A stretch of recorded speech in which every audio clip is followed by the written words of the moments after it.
Good morning. It's Sunday morning and I'm going to show you this marination step for the chicken that we're going to make tonight. You can also do this for the portobello mushrooms if you're going to use mushrooms. The chicken only needs to marinate for about an hour to 4 hours because we're using skinless, boneless chicken thighs, and doesn't need a lot of time to penetrate. You don't want it to over marinate because that can it can just cause the chicken to feel kind of too flavorful, if that makes any sense. So I think 1 to 4 hours is just about right. If it's a little more, it's fine, but I wouldn't.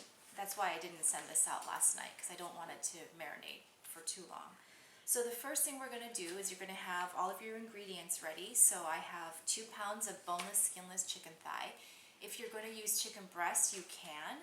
I prefer thigh because it's a little juicier, but if you're going to use chicken breast, I would butterfly your chicken breast. So cut it in half kind of horizontally just to thin them out, and it'll make it cook faster and really let the marinade penetrate. We're going to use 6 cloves of garlic.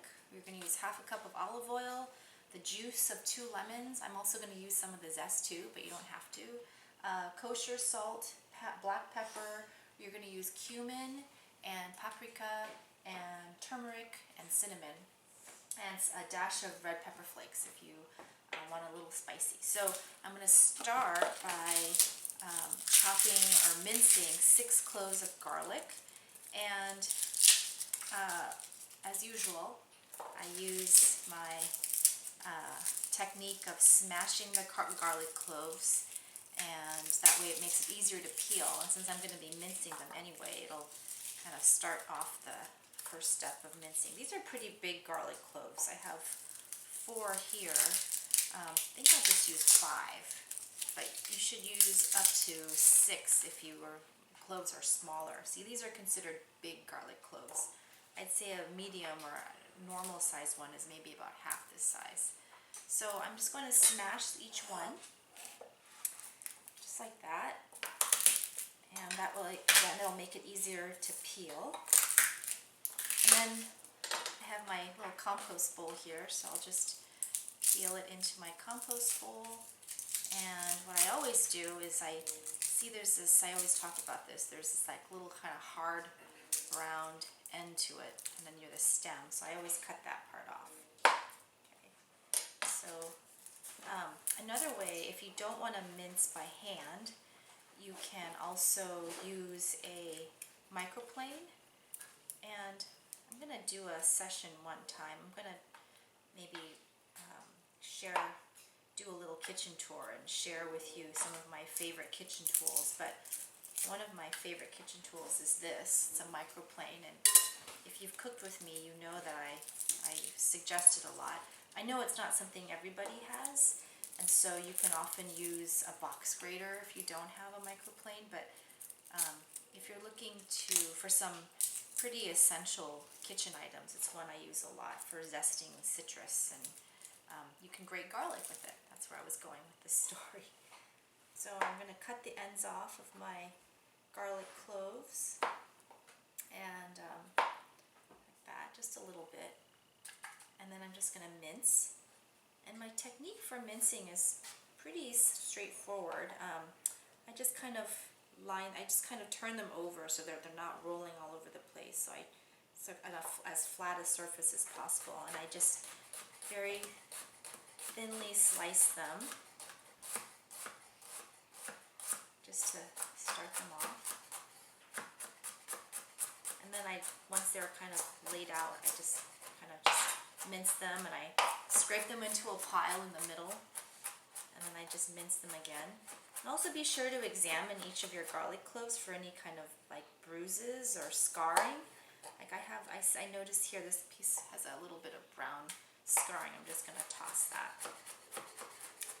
So I'm just going to mince these 5 or 6 cloves of garlic. And again, I just scrape everything to the middle so that they're in a pile. And I just keep mincing. And you can also grate it using a microplane too. I happen to have it out. Another kitchen item is handy too is a garlic press.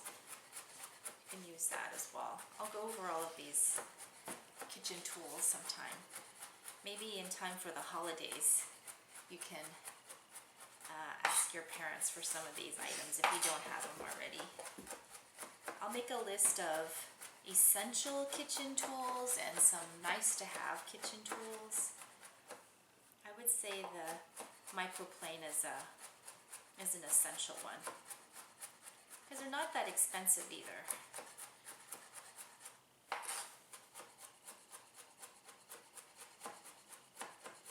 Okay, so again, I'm just scraping out all into the middle. It becomes a smaller and smaller pile as it gets more and more minced. And I'm just using one hand, and I'm not like chopping. I'm kind of just rolling my knife. I have the top edge of my knife, the blade, always touching the board. So I'm just kind of using the weight of the blade, the weight of the knife to relying on that to do most of the work. Okay, so this is pretty well minced. I'm wiping some of the garlic off of the blade so I can make sure I get every part finely minced. Alright, there we go. So I'm gonna put this into this medium-sized bowl to marinate the chicken. Okay. There we go. Ooh, it's a lot of garlic, so it'll be good. Okay, so then I'm going to pour in half a cup of olive oil. I'm going to just kind of eyeball what a half a cup looks like, but you can measure it if you want. So I just want to make sure all of the garlic is coated. About a half a cup. If it helps, you can look at what a half cup measure looks like, and that'll give you an idea of what a half cup, what it generally amounts to. And then we're going to add 1 teaspoon of salt. You can use a measuring spoon if you want, or again, you can eyeball it. So here's 1 teaspoon of kosher salt. I'm just going to rinse my hands a little bit of some of the garlic. And I'm going to use 2 teaspoons of freshly ground black pepper. I'm just going to eyeball this again. So that looks like about 1 teaspoon. I really like this black pepper grinder too if you don't have one.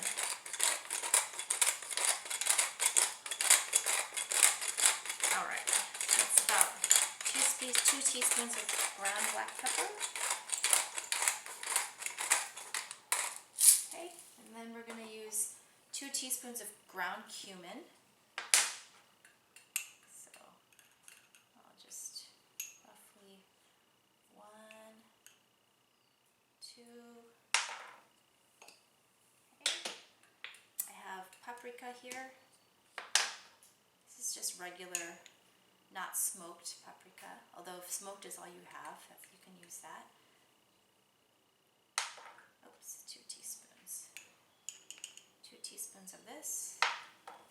And then half a teaspoon of turmeric. Just going to use the same measuring spoon and just take out what looks like about half. And a pinch of cinnamon. A pinch is usually about 1/8 of a teaspoon.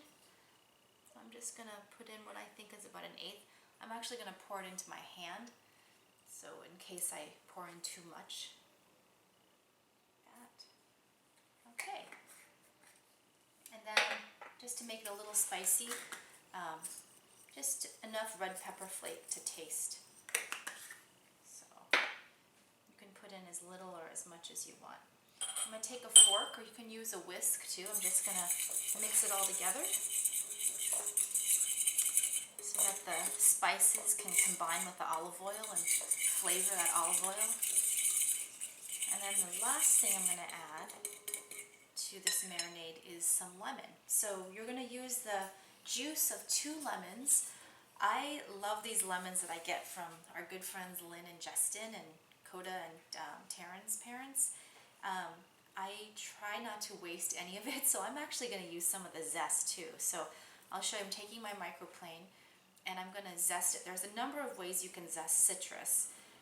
You don't have to add the zest if you don't want to, but since I love the taste of lemons and I really don't want to waste any part of the lemons they give me, I'm going to zest it with this microplane. You can either zest it like this. I'm right-handed, so I'm holding my lemon in my right hand, and you can just kind of use your, hold your microplane over your bowl and just rotate the lemon around it like that.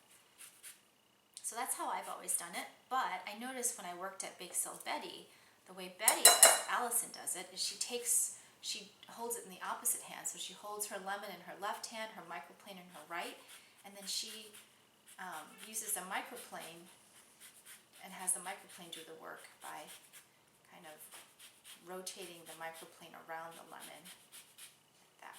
So either way works. I do both ways. So I'll just put in the zest of one lemon. And there we go.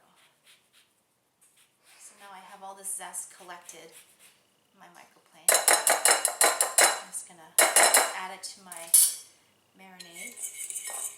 And I'm going to show you, this is a citrus press. I'm going to show you how I use that. You don't, again, this is a nice to have kitchen item, especially if you use a lot of citrus in your recipes. So it just goes like this. You cut it in half, you put it in upside down, and there are these little holes here so that the juice can run out, but it keeps the seeds inside the cup. So I'm just going to add the juice of these 2 lemons. Okay. You can just use your hands too if you want, if you don't have a citrus press. These are pretty juicy lemons. I may only just use 1 1/2. Yeah, these are really juicy lemons, and I'm just gauging based on how much chicken I have. I think I only need to use about 1 1/2 lemons. Let's see, let's check out the consistency. Yeah, I think I'm just going to use 1 1/2 lemons.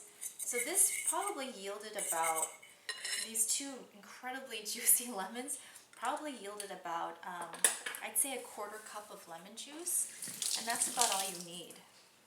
So I'm just going to hold it right there. I'm just going to use 1 1/2 lemons. This is the consistency of my marinade. So it's kind of the consistency of like a cream.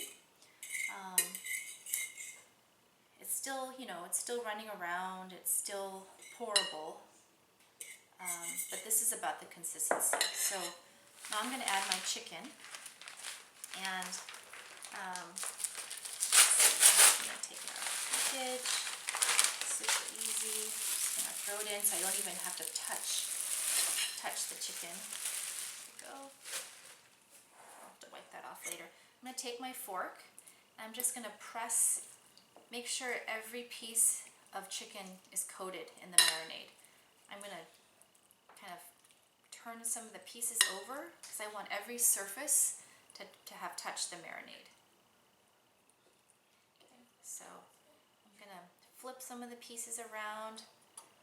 You can see here some of the pieces on the bottom. I want to make sure they're kind of bunched together. I just want to loosen it all up and make sure that the marinade coats it.